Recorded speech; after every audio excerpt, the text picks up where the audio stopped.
As we get older, one of the most important decisions we need to make is about who we share our time and space with. In our later years, more than ever, our peace, freedom, and happiness depend greatly on the people we surround ourselves with. While solitude is sometimes necessary, the people around us can profoundly influence our quality of life. However, there are certain types of people who, instead of contributing positively to our lives, make everything more difficult and draining. The most concerning part is that we often don't realize the harm these people cause until it's too late. Today, we'll look at 5 types of people you should avoid living with after 60. No matter how much you like them, allowing them into your space can hinder your chance to make the most of this stage of life. If this is your first time visiting this channel, please subscribe, like the video, and hit the notification bell as we talk about how to apply philosophies like Stoicism and other wisdoms to make better decisions and live more consciously and meaningfully. Stick around until the end, because the final lesson will show a type of relationship that may seem supportive, but is actually controlling your life in subtle and harmful ways. 1. Those who discourage your dreams by reminding you of your age. Let's start with those who extinguish your dreams and desires by constantly reminding you of your age. Have you ever shared an excited idea or dream, only to be interrupted by someone saying, "At your age, you can't do that anymore"? This type of comment, disguised as sensible advice, acts like a bucket of cold water on your hopes and goals. These people not only remind you of your age, but try to impose limits on your life, as if your ability to dream or grow ended with your last birthday. Think for a moment. How many times have you held back from doing something because someone made you doubt yourself due to your age? Even if many of these people act with good intentions, they end up sabotaging your dreams. There is nothing more dangerous than letting these limiting thoughts control your life. The reality is that, after 60, many of us feel that it's the perfect time to pursue those passions that the hectic youth years prevented us from exploring. Learning something new, traveling, writing, or even starting a new business. Age, contrary to what many people think, can be an advantage, not an obstacle. As Aurelius said, "We do not stop playing because we grow old. We grow old because we stop playing." If you let others define your life by a number, you're giving up on living before life has given up on you. Now, let me ask you a question. How many dreams have you postponed because you thought the time wasn't right? Maybe you wanted to start a new hobby, embark on a project, or take that dream trip. And when you shared your plans, someone said you wouldn't have the energy for that, or suggested you leave it to the younger ones. People like this should be avoided at this stage of life. Deep down, they project their own fears and insecurities onto you. Remember what Seneca taught us. The greatest obstacle to living is expecting tomorrow and wasting today. We often delay our dreams because of fear of what others might think, or the false idea that we've already missed our chance. However, the only time we really have is the present, and the time to act is now, not tomorrow. A clear example of this is the story of Sophia, a 72-year-old woman who decided to start studying painting. For years, she used the lack of time, work, and children as excuses. When she finally retired, friends and family told her she was too old to start a hobby that, supposedly, should be for younger people. But Sophia ignored these opinions and enrolled in art classes. Not only did she discover a hidden talent, but she also found a new way to express herself that brought more joy than she'd had in years. Today, she shares her art with the world, something she never would have achieved if she had let age limit her. This is the heart of practical wisdom. If someone constantly reminds you of your age as a barrier, it's time to step away. You don't need that negative energy in your life. Surround yourself with people who encourage you to keep exploring and growing. Seek friendships that inspire you to keep dreaming, not those who try to dim your light. Be seen as a source of strength, not as an obstacle. At 60, you have an advantage that many younger people don't: experience. You've been through the highs and lows of life and have a clearer view of what really matters. Your mind is more ready than ever to learn new ideas. Seizing opportunities that come your way is crucial. So the next time someone tells you that you can't do something anymore, remember, it's not your age that limits you, but the ideas you allow others to put in your head. Why let someone else decide what's possible for you? As the philosopher Epictetus said, life can only be understood by looking backward, but it must be lived looking forward. Learn from the past, but don't stay stuck in it. If someone tells you that you're too old for something, take a deep breath and ask yourself, does my age or the opinion of others really hold me back? If the answer is the latter, then it's time to break free. No matter how old you are, your life is still yours, and the only person who can decide how to live it is you. This is your moment. Don't let anyone, not even the people around you, convince you otherwise. Number 2, partners who steal your peace with their selfish demands. Romantic relationships at any age should be sources of support and calm. In old age, this becomes even more important as our energy and health need care. If you've ever had a partner who turned love into an endless list of demands, it's time to reconsider whether that relationship is truly adding value to your life. Imagine the following scenario. After 65, you've reached the point where you want a simpler life, free of unnecessary complications. You want to enjoy each day, cherish moments of peace, and live with serenity.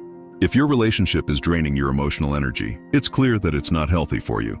There are partners who, instead of walking beside you, demand that you carry their problems and insecurities until you're exhausted. Instead of sharing life lightly and joyfully, they seem to suck your vitality. What's more concerning in this type of relationship is that it often starts subtly. At first, everything seems normal, with small complaints or occasional requests. However, you end up spending all your energy trying to meet the expectations and demands of the other person. The question is this really love, or are you just meeting the other person's needs, pushing your own well-being aside? As psychologist Esther Perel reminds us, love is, above all, what gives us strength to face difficulties. The secret here is to understand that a romantic relationship should be a refuge, not a storm. If your partner makes you feel exhausted, overwhelmed, or constantly in debt, that's not love, it's emotional dependency disguised as love. This can be dangerous at any stage of life, but especially now, when your peace and emotional balance need to be priorities. Let's look at the example of Fernando. At 70 years old, he met someone who initially brought him joy and the feeling of being loved. However, over time, he realized that this person started demanding more than he could offer: time, attention, money, and even his emotional energy. There was always a new complaint or request. Fernando began to feel that the relationship was more of a burden than a blessing. After much reflection, he made the difficult decision to end the relationship, realizing that true love should help you grow, not crush you. One of the most valuable lessons Stoicism teaches us is the ability to know what we can control and what we cannot. In relationships, the only thing you can control is what you choose to accept. If you're in a relationship where your emotional needs aren't respected, where you always feel like the balance is tipped toward the other person, it's time to reconsider that relationship. As Seneca said, the strongest man is the one who has control over himself. This control includes the ability to choose with whom you share your life and under what conditions. Don't fool yourself. Loneliness is not worse than being in a bad relationship. Choosing to stay single, if it means preserving your peace, is an act of great courage. If a relationship takes more than it gives, staying single may be a freeing decision because it allows you to reconnect with yourself and open up to relationships that truly bring something positive to your life. 3. Dependent adult children. In your current relationship, do you feel peace or stress? Do you feel accompanied or trapped? These are important questions to help you decide whether or not to continue that relationship. If the answer is no, remember that you always have the right to prioritize your well-being. Partners who demand more from you than they can offer are, in reality, emotional vampires in disguise, and you don't deserve that. At this stage of life, what you deserve is a relationship based on mutual respect, support, and tranquility. If someone takes that from you, no matter how much you love them, ask yourself, is this relationship really worth it? Finally, remember what philosopher Marcus Aurelius said: love gives nothing but itself and takes nothing but itself. If a relationship is taking more than it's offering, then it's not love, it's dependency. And that dependency can cost you much more than a broken heart. It can take your peace. The decision to seek your independence was crucial, not only for your own well-being, but also for the healthy development of your children. What might initially seem like a selfish act actually gave your children the necessary push to become truly independent. This story reflects an uncomfortable but necessary reality. By allowing your children to remain dependent, you not only sacrifice the freedom you worked so hard to achieve, but also limit their opportunities to grow and build their own lives. Instead of helping them by keeping them dependent, what happens in the long term is something far more harmful than helpful. Independence is essential not just for you, but for your children too.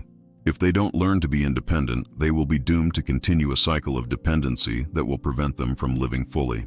For you, this dependency takes away the chance to enjoy the phase of life where you can finally give attention to your own needs and desires. As French philosopher Simone de Beauvoir said, "In old age, we must reclaim the freedom that youth denied us." This means being able to decide how we want to live, without being tied to the demands and responsibilities of others, including our children's. It's not about cutting emotional ties with your children, but helping them understand that it's their time to take charge of their own lives. As parents, your role is no longer to solve all their problems, but to guide them from a distance, offering emotional support without directly intervening. This is a challenge, especially if you've spent years being their primary support, but it's a necessary step for their well-being and growth. Remember that true independence is not just about physical space, but also emotional space. You have the right and responsibility to preserve this space for yourself. By doing so, you're not abandoning your children, but helping them grow and find their own paths. Sometimes the most important lesson we can teach our children is that they are fully capable of living their lives without our constant intervention. If you find yourself living with adult children who still depend on you, it might be time to reflect on whether this situation is truly helping everyone or creating an environment of stagnation for both. At 65 or older, you've worked your whole life, and now it's time to enjoy this phase with freedom and fulfillment. Don't let fear or guilt stop you from reclaiming this well-deserved autonomy. As poet Khalil Gibran said, "Your children are not your children. They are the sons and daughters of life's longing for itself. They come through you, but not from you. Now it's their time to fly."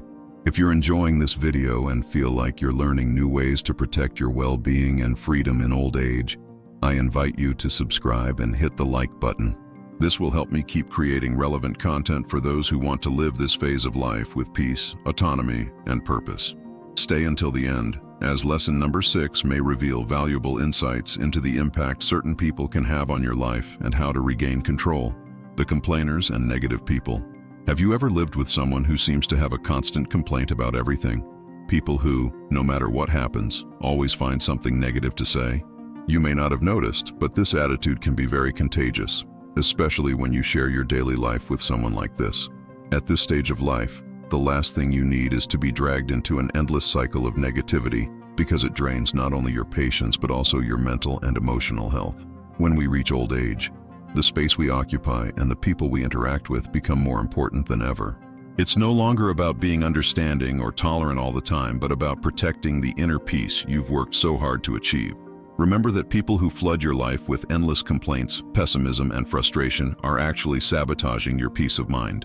As Buddha wisely said, "You will not be punished for your anger, you will be punished by your anger." Likewise, the negativity these people spread can have a devastating impact on your quality of life, even if it's not intentional. Living with these people isn't something they do on purpose. They may be family members, close friends, or even life partners. In many cases, their negativity isn't intentional, but the cumulative effect of their constant complaints ends up harming your ability to enjoy the small moments of happiness in daily life. The environment we create around us profoundly impacts our quality of life. A life filled with complaints and negativity loses its color, optimism, and most importantly, its peace. A clear example of this is Pedro's story. After retiring, he decided to live with a longtime friend who was going through a tough time. Pedro always believed he could help his friend see life more positively. However, over time, his friend's daily complaints about the economy, his health, the news, and the weather began to drain Pedro's enthusiasm.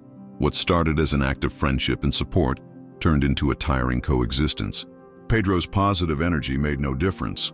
Even when he tried to change the subject or focus on the good things, his friend kept complaining, always bringing more problems to the surface. Pedro soon realized that he couldn't change his friend, but he could change the way he reacted to the situation. He decided to reduce the time spent with him and seek healthier environments, surrounding himself with people who shared his optimism and desire to make the most of this phase of life. Sometimes the best choice isn't to try to change someone, but to recognize when a relationship or living situation is bringing you down and have the courage to step away to preserve your peace of mind. Here, we can apply an essential Stoic lesson, as Epictetus teaches us. It's not what happens to you, but how you react to it that matters. This also applies to our surroundings. You can't change someone who is constantly complaining, but you can decide not to let their negativity affect you. You have the power to choose who enters your life, with whom you share your time, and most importantly, what energy you allow to seep into your life. Living with negative people, however, is challenging because they can slowly make you adopt their worldview. You begin to see life through the lens of complaints, and before you know it, you start focusing on what's going wrong instead of appreciating what's going well. This kind of influence is subtle, but over time it can drain your happiness and your ability to enjoy life. That's why, instead of allowing complaints to become the backdrop of your daily life, set clear boundaries. If someone starts complaining, try to shift the conversation to something positive or change the topic. If that's not possible, consider reducing the time you spend with that person. You don't need to be rude or aggressive, but it's important to be firm in protecting your emotional space. If you live with someone like this, try to balance out the negativity by surrounding yourself with people and activities that bring good energy. Simple actions like taking a walk alone to clear your mind, being in groups of people who share your interests, or engaging in relaxing hobbies can make a big difference. Another important strategy is to practice gratitude actively. Gratitude is undoubtedly the best antidote to negativity. Take a moment every day to think about the good things in your life, from the simplest details to the biggest achievements. This will help you stay focused on the positive, even when the environment around you tries to pull you into complaints and pessimism. Always remember what Seneca said: "He who fights with monsters should be careful not to become one."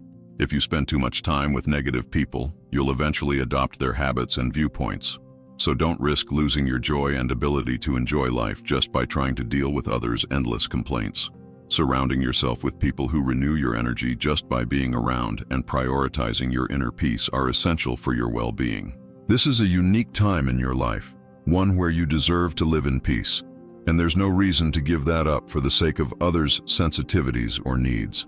As psychologist Carl Jung said, "Those who look outside dream, those who look inside awake." As time goes by, especially in maturity, it's crucial to look inward and recognize your own needs, desires, and boundaries. If you allow others to drain your energy without respecting your boundaries, you're compromising your ability to fully live in the present. Protecting yourself, caring for your emotional space, and remembering that you don't need to solve anyone else's life are key to maintaining balance. This is your time, and your energy is a valuable resource that should not be wasted without your permission. In the end, it's not about rejecting others, but about preserving your ability to enjoy life to the fullest. 5. The emotional vampires that drain your energy. It's natural for people, especially as they age, to want to help others. However, there's a fine line between offering help and starting to control someone's life. When these people with good intentions begin making decisions for you, limiting your freedom, they stop being caregivers and become controllers. Phrases like, "Don't worry, we'll take care of it," or "Let me decide for you," may sound loving, but they're taking away your ability to decide and live according to your own choices. Have you ever felt like, even though you're fully capable of making decisions, your family members assume it's better if they decide for you? This behavior, although usually coming from a place of concern and love, can feel suffocating. Stoicism, a philosophy that values personal freedom, teaches us that one of the greatest assets we can have is autonomy. As philosopher Epictetus said, "No man is free who is not master of himself." Recognizing when help turns into control is essential to maintaining that freedom and the right to choose what's best for you, especially when you're still fully capable of making your own decisions. In difficult times, the people who care for you may start making decisions without asking for your opinion, affecting important areas of your life like financial matters, health, or even more everyday choices like where to live or what to do. At this stage of life, more than ever, it's essential to maintain control over how you want to live. Having someone to help is fine, but that help should be collaborative, respecting your ability to decide. You are still responsible for your own destiny. Don't allow others to take control of your life, even with the best intentions. The goal is not to follow the crowd, but to avoid being shaped by circumstances that don't reflect your own will. Setting clear, honest conversations with those around you is key. If you feel like your children or any other family members are taking too much control of your life, it's important to set boundaries. Show them that you appreciate the support, but that you're still capable of making your own decisions. These boundaries not only protect your freedom, but also help those around you understand that, while they love you and want the best for you, they must respect your independence. Decision-making should be a partnership, where both sides share their viewpoints. But the final say about your life should always be yours. This balance creates a healthy relationship and allows you to continue living according to your own values and desires. Also, reflect on how you want to live this phase of your life. Do you want your days to be defined by the choices of others? Or do you prefer that your old age be a time of freedom and peace, where you can enjoy the accomplishments you've achieved throughout life? As Seneca said, the most important thing in life is to enjoy what we have in the present, and this is only possible when you maintain control over your own choices. It's not about refusing help from family, but reminding them that you are still the one making the decisions. Accept the support you need, but without giving up your autonomy. Helping is one thing, but controlling your life is another. Never forget, this is your time, and you deserve to live it according to your choices, without feeling like someone else is in control of your life. Your dignity and respect for your independence should be non-negotiable. Don't let caregivers take control of your life. Be grateful for the love and support you receive, but firmly maintain your right to live the way you choose. Your life is yours, and that doesn't change with age. Life after 60 is a phase full of new opportunities to rediscover yourself, enjoy your freedom, and surround yourself with people who truly love you.